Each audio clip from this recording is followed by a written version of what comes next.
I've never liked family parties, especially the kind where every glance feels like they're dissecting you as some kind of moral cautionary tale. But that night, I showed up, on time, wearing the oldest navy dress I owned, and told myself, just survive a few hours. It was my cousin Madison's engagement party, held at a high-end Italian restaurant in the heart of Phoenix, where warm golden lights hit every champagne glass just right, and soft jazz played like someone was trying to pour artificial grace into the air. I was seated at the far end of the long table, between my mother and Aunt Bonnie, the one who always carries cat photos in her wallet like family heirlooms. I honestly thought Madison would keep her word. No personal stuff, I promise. Just food and fun. It was naive of me to believe her. As soon as the first glass of champagne was empty, she stood up, grinning like a talk show host. "Hey, everyone," she called out, tapping her spoon against the glass with a clink. "I just want to say one quick thing. I'm honestly so grateful I found someone like Bryce. Kind, sweet, and, most importantly, never been scratched." The whole table chuckled. Madison turned to look at me, paused for just a beat, then laughed. "I just hope I don't make the same mistakes as certain people. I could never be brave enough to raise a kid alone at 32. One beat of silence. Then laughter broke like a wave. Uncle Rick, my mom's brother, slapped the table and howled, "Come on, Brooklyn. Men don't go back for used goods. No one wants a car after it's been wrecked." I heard my mom exhale through her nose. She gave a half smile, didn't say a word, and poured herself more wine. No protest, no defense. I sat there, trying to keep my spine straight, my eyes fixed on the glass of water in front of me, heat crawling up from my neck to my ears. I didn't look at anyone. I was afraid that if I did, I'd stand up and say something I couldn't take back. Madison kept performing like what she said was just a harmless little joke. "I mean, who knows, maybe I'll end up being the second fabulous single mom in the family," she laughed loudly, tossing her head back like she'd just nailed a punchline. They all laughed with her, not politely, gleefully, the kind of laugh people say for jokes they've been dying to tell. I clenched my napkin on my lap, my fingers trembling. "Bryce." Madison's fiancé sat beside her, not laughing. He stared at his plate like it might burst into flames. But he didn't say anything either. I felt like a misprinted poster hung by mistake at a glamorous event. They looked at me like I was the leftover evidence of a bad decision they didn't want their kids repeating. No one spoke up for me. No one told Madison to stop. I glanced to the far end of the room where my 8-year-old son Liam was seated at the kids' table. He was coloring a school bus with a green crayon, completely unaware that his mom was being publicly torn apart just a few feet away. I swallowed hard. They say single moms are weak, but I made it through 5 winters with the power shut off halfway through the month. I stayed up all night freelancing and still woke early to cook breakfast for Liam before 2nd grade. And yet here I was. One comment from Madison, one round of laughter from my relatives, and I suddenly felt small again, labeled a mistake, right in the middle of my own life. I closed my eyes for a few seconds, not to cry, but to keep myself from standing up and doing something I'd regret. I used to think silence was the worst thing, but no.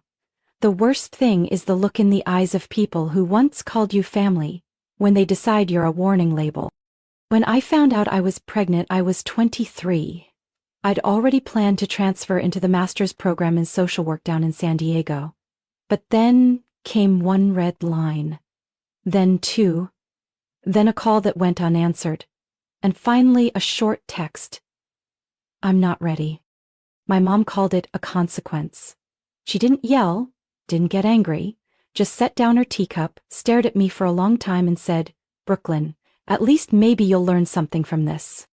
I moved out 2 days later and into a tiny studio apartment in Glendale. That summer was scorching. The air conditioner in the unit roared like a tractor every time it ran. I slept on a thin mattress pushed against the wall. Liam was born one morning in September, 2 weeks early. No one came to the hospital. On the birth certificate I wrote undisclosed under father's name. The first 3 years blurred together with diaper changes, bottle washing, and back-to-back shifts. I worked mornings as a waitress at a coffee shop and delivered for a nap in the evenings. At first, I told myself it was just for a few months, but those few months turned into years.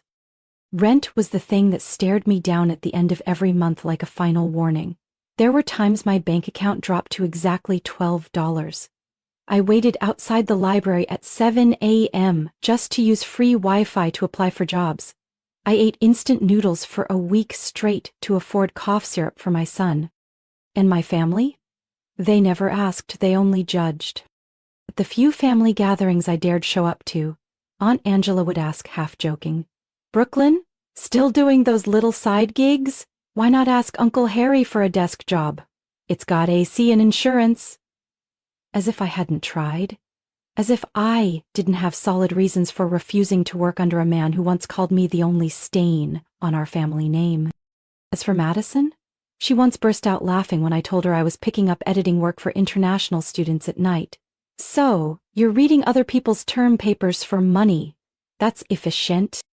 The last time I spoke to Madison face to face was about 6 months before the engagement party, at a baby shower for a mutual friend. She walked in, tight dress, bright red lipstick, voice carrying through the room. I was in the side room changing Liam's diaper when she passed by, raised an eyebrow and said, "Still clinging to diapers and wet wipes, huh? It's like you're collecting bad life choices." I laughed, the kind of laugh you use to keep the peace, but I left the party early anyway. A month before her engagement party, I got the invitation. Thick cardstock, gold trim, a faint scent of expensive perfume clinging to the envelope. My name embossed on the front. Brooklyn Sinclair cordially invited. Inside a handwritten note. "Hope you can make it. It'll be so fun. Madison." I stared at it on the kitchen counter for days, sitting there between the electric bills, milk receipts, and Liam's school notices. My mom called exactly 3 times. The first was to ask if I'd received the invitation. The second was to say, "The whole family will be there." The third was more direct. "You should go. You can't avoid them forever.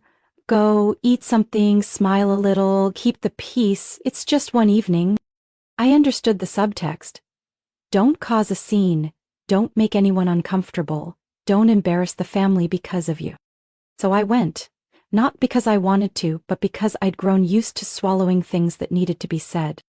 I wore an old dress, borrowed a pair of shoes from the neighbor downstairs, and let Liam choose my necklace. My son said, "Wear this one, Mom. It looks like my heart."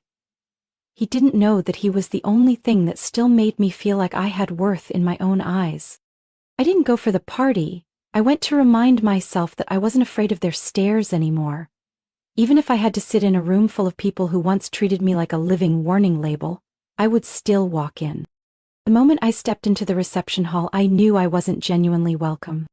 The lighting was warm and dim, glasses clinked together, and the blend of Chanel perfume and red wine hung in the air like everyone there had dressed themselves in layers of manufactured elegance.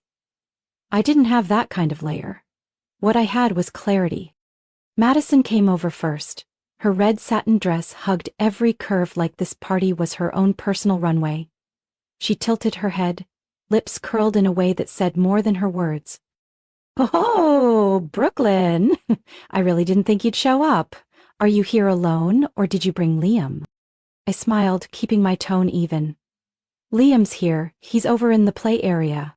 "Of course," she nodded, voice light as air. "I set up a cute little corner for the kids, dinosaur cookies and Crayola crayons." She didn't ask if Liam had any allergies, didn't ask if I needed anything. She just turned away and blended back into the crowd like she'd completed a difficult diplomatic duty.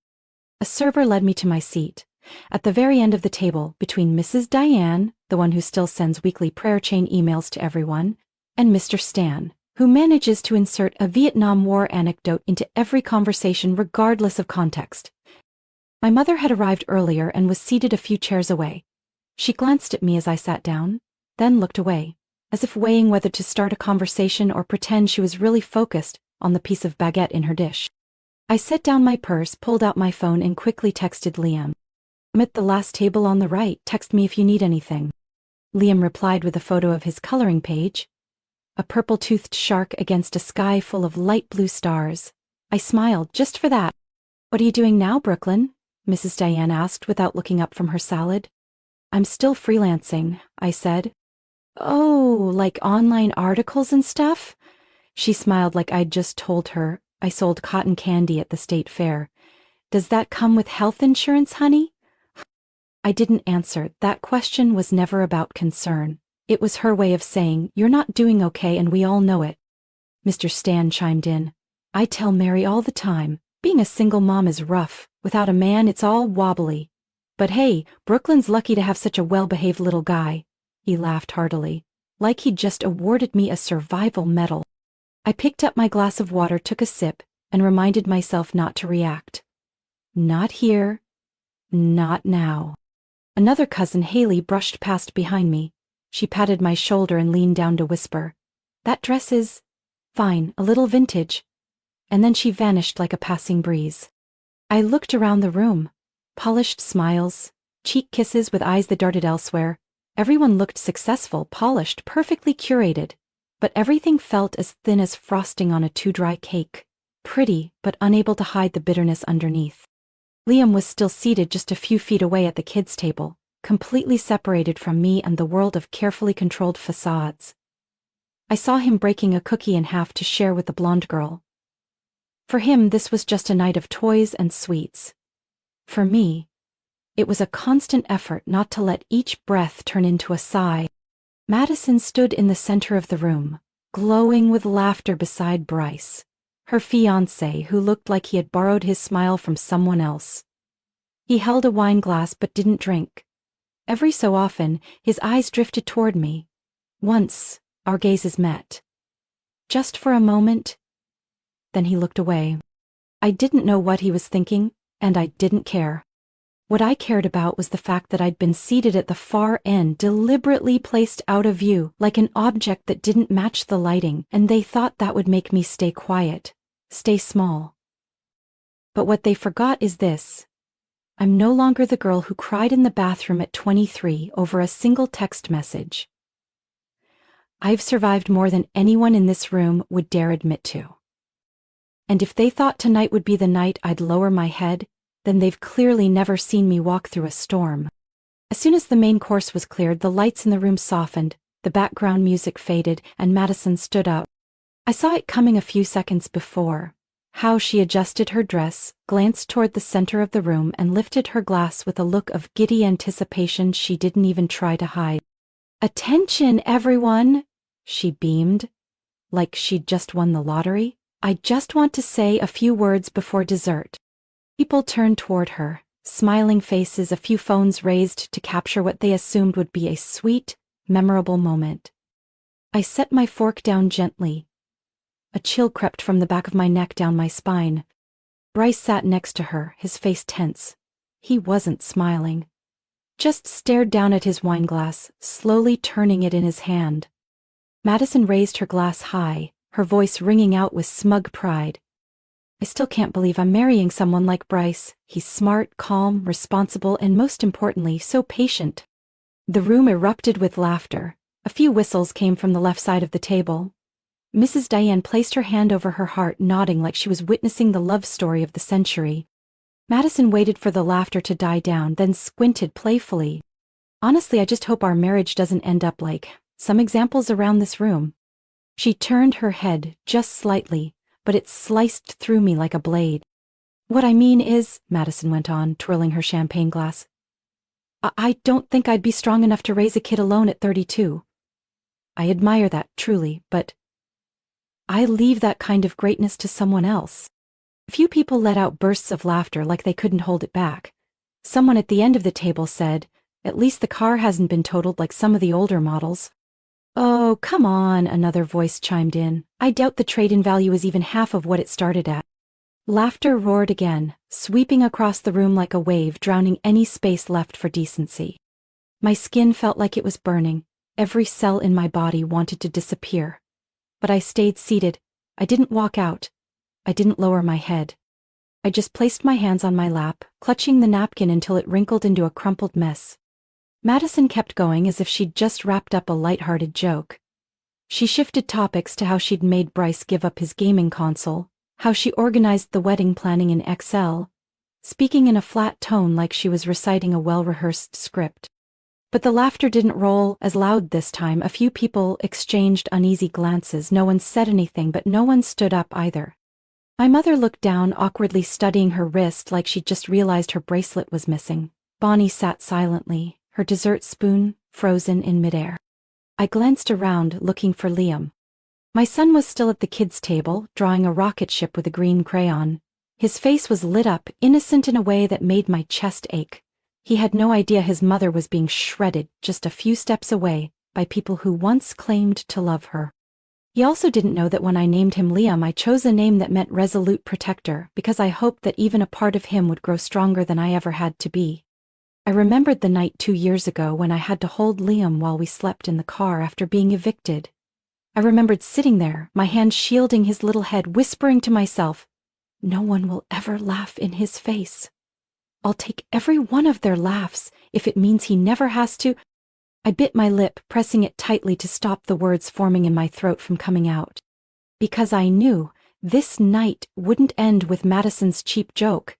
It wouldn't end with the sneers of relatives who stood behind their laughter too cowardly to face truth. I didn't know exactly what would happen next, but one thing I knew for sure, this night wasn't going to end the way they wanted it to. Because I hadn't survived all those years, all those battles, just to be taken down by one glass of cheap champagne and a cruel comment. When the laughter faded, I thought everything would carry on as usual. They'd talk, I'd stay silent, and the evening would roll past like nothing had happened.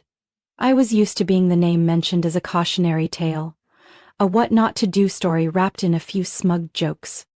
But this time, something was different. I stood up. Not a sound, no one called on him, no one expected it. The chair scraped back with a small click, just loud enough to freeze the entire room. Madison turned, her brow tightening. "What are you doing?" she asked, still trying to sound gentle, though her eyes were beginning to flicker with alarm. Bryce didn't answer. He walked slowly, one step at a time, along the length of the table. I watched him, my heart tightening instinctively. A dozen scenarios flashed through my mind. Another verbal blow, a final declaration, the official conclusion to my public humiliation. But the look in Bryce's eyes wasn't what I expected. When he stopped right beside me, the room felt like it had been drained of air. No one spoke. No more clinking glasses, no more spoons tapping bowls, only the faint hum of jazz in the distance. Bryce turned to face everyone. His voice was low and steady. He didn't need to raise it. It was clear enough to quiet the room. "I think there's something everyone here should know." A chair shifted on the left side of the room. My mom looked up, her brow furrowed. Bonnie froze mid-motion. Uncle Rick's face tightened, like he'd smelled something foul. But no one dared interrupt. Bryce looked around slowly, then stopped at Madison. "Story earlier, it wasn't funny. It wasn't a joke, it was an insult. Cruel and intentional. And I can't sit here like I agree with it." Madison gave a nervous smile. "Bryce, what are you doing? This is—" "I need to say this," he cut her off, "because she deserves to be spoken about with respect, not mockery." I sat still, my hands still resting on my napkin. I could barely breathe. "I met Brooklyn 2 years ago," Bryce continued. "Back then, I'd just been laid off from a software company in Tempe. I didn't tell anyone, not Madison, not my parents. I was ashamed. I spiraled. I drank almost every night. I fell apart and no one around me noticed." He turned to look at me. "Except her." I froze. His eyes were real, not performative, but holding more than words could carry. Brooklyn wasn't my close friend. At the time, we'd only known each other for a few weeks, but she saw I was sinking and she didn't ask why. She just reached out and pulled me up. He turned back to face the room. The air thickened. Madison was no longer smiling. She stood up, her voice rising. "What are you doing? This is our engagement party, Bryce." Bryce turned to her, something fierce sparking in his eyes. "Right. And you just used that engagement to humiliate a woman who has done more than anyone else in this room? Do you even know she raised her child alone for years? Do you know how many times Brooklyn refused help just to protect her pride? Do you know she worked nights and mornings and still found time to teach her son how to write his name?" No one spoke. No one laughed anymore. "So," Bryce concluded, "if anyone here thinks Brooklyn is the picture of failure, then let me be clear, you're very, very wrong." I didn't know if I was shaking from shock or emotion. I only knew I was still seated there, silent, right at the center of a storm I hadn't started, but had somehow become the eye of.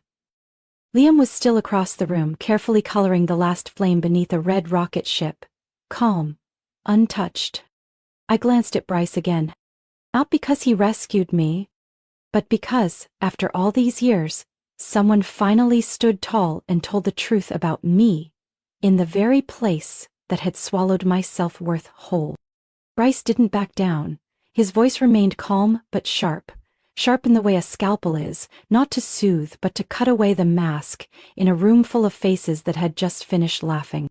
Madison, he said, never raising his voice, you love the spotlight, that's not a flaw. But the way you mocked Brooklyn tonight in front of this entire family wasn't light, it was cruelty, dressed in designer. Madison stood frozen, her face turning red from shock, all trace of charm gone. No trace of the poised, polished hostess she usually was at gatherings. Bryce didn't wait for her reply, he turned back to the room. Brooklyn was the only one who helped me back then. Not the polite kind of help, he continued, but real help.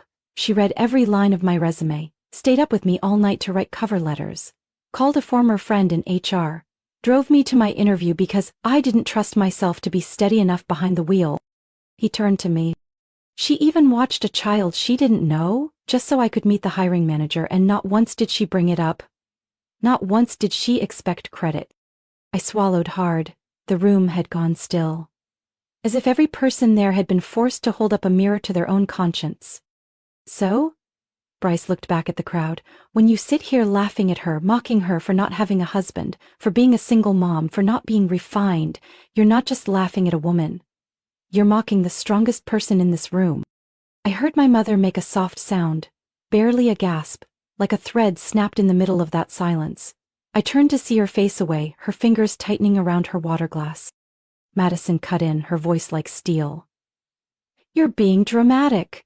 I was just joking, and she always acts so saintly. Bryce looked at her like he didn't recognize her at all. She doesn't act noble, she lives it, every day. Can you say the same? The question dropped like a stone. No one responded. No one stood up to defend Madison. Not even her mother. Elaine, the woman known for controlling every moment in a room, who now simply clutched the strap of her handbag without saying a word. Bryce exhaled and looked back at me. I've sat through plenty of dinners, listened to endless fake compliments, watched people perform kindness like it was currency. But tonight, I can't sit here quietly. Not because Brooklyn is weak and needs anyone to protect her, but because she's been so strong for so long. You've mistaken her silence as permission to keep stepping on her, and I won't allow that. I stayed seated. My eyes were wet, but no tears fell. Something inside me shifted. Not pain, but the feeling of finally being seen. Bryce turned again and spoke one final sentence. Brooklyn isn't the name you forgot on the guest list.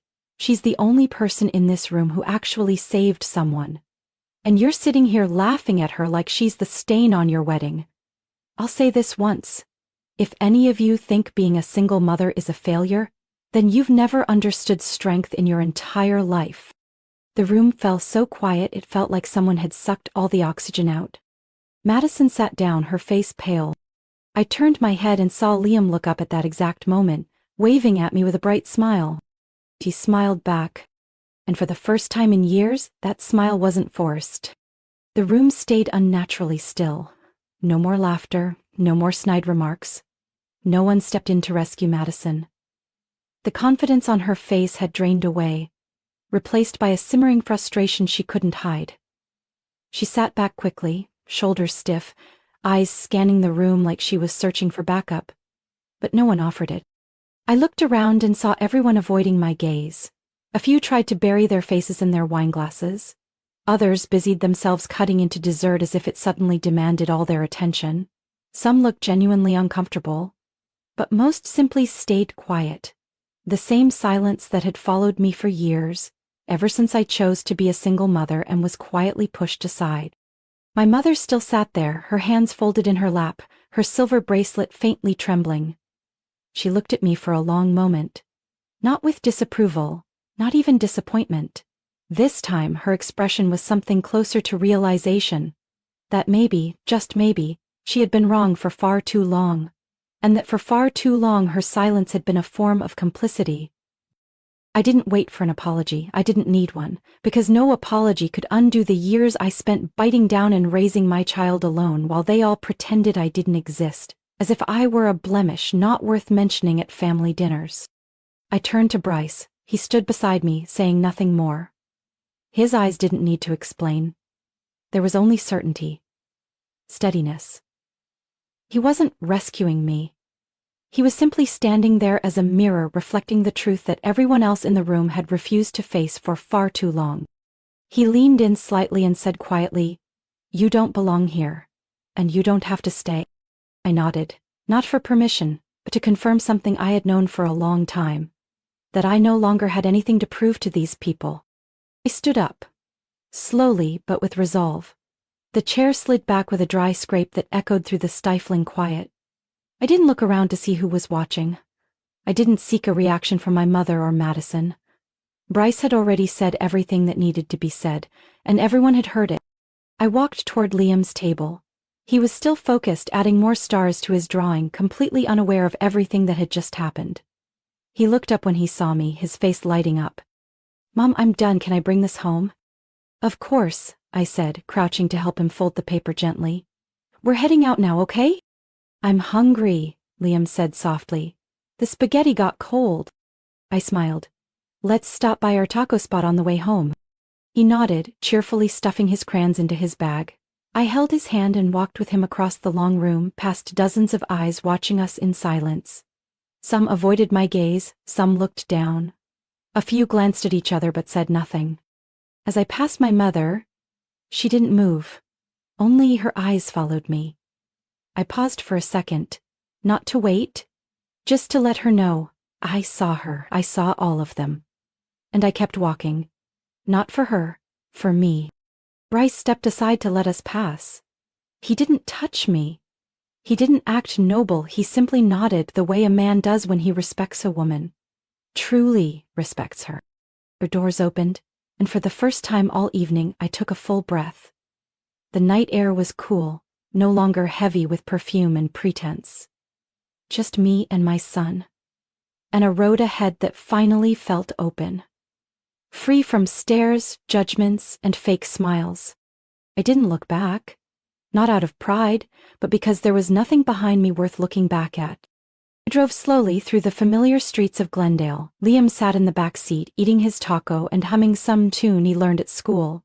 The early month moon hung over the quiet sky, its light slipping softly through the windshield, like a gentle, overdue welcome. I didn't speak. I didn't turn on the radio. I just let the rhythm of Liam's breathing and the tires against the pavement soundtrack my thoughts. I should have felt sad, at least confused, maybe angry. But no. The clearest feeling in my chest was relief. A weight had been lifted. One I'd carried for so long, I didn't even realize how heavy it had been until it was gone. I didn't need anyone in that room to apologize. I didn't need Madison to admit she was wrong. I didn't need my mother to say I was wrong. Because what I needed was no longer approval. I had survived. I had stood up. I had raised a child with nothing but my bare hands, and a heart that refused to quit. And tonight, walking out of that room with Liam beside me, I didn't feel like the outcast. I felt like the only one who left without compromising herself. Bryce didn't save me. He wasn't some hero who reached down and lifted me from the darkness. What he did, what mattered most, was that he saw me. Truly saw me. And in doing so he forced the rest of that room to see me too. I used to wonder what my worth was without someone beside me to confirm it. But now I know.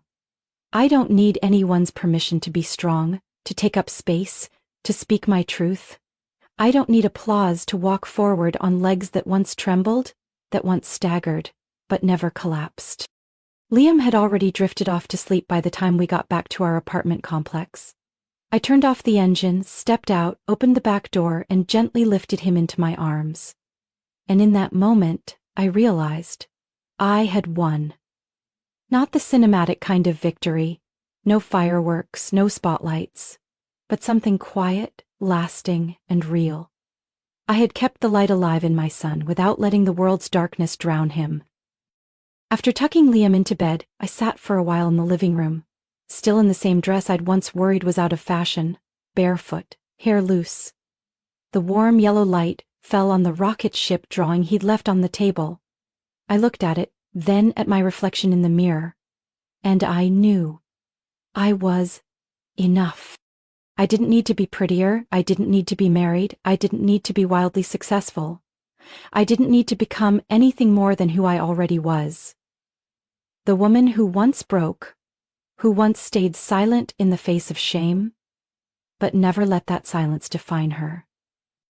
I thought about the other women, the ones who'd been looked at with pity, called damaged goods, treated like a problem that needed fixing. And I want to say this in case someone's listening. You are not broken, you are not excess, you are not something to be hidden in shame. You are enough, right here, right now, exactly as you are, even if you're still trying, even if you haven't figured it out. Your existence matters. No one gets to tell you to shrink yourself to fit their expectations. I don't know what tomorrow holds. I still owe tuition for Liam. I'm still hustling late-night writing gigs. Still hoping the car doesn't break down halfway through the month. But one thing I do know. I'm no longer letting shame steer my life. And I walked out of that room that no longer deserved me.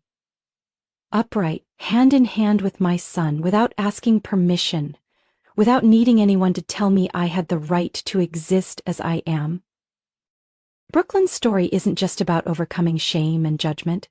It's a powerful reminder that a woman's worth doesn't depend on whether or not she's married, but on how she lives, how she loves, and how she stands firm for the things that truly matter. In real life, there are many women like Brooklyn, quietly fighting, raising children, and building honest lives without asking permission to be whole. They don't need saving, they just need to be seen. What did you think about Brooklyn's story? Share your thoughts in the comments below, and don't forget to subscribe for more heartfelt stories about family, healing, and the quiet strength that changes everything.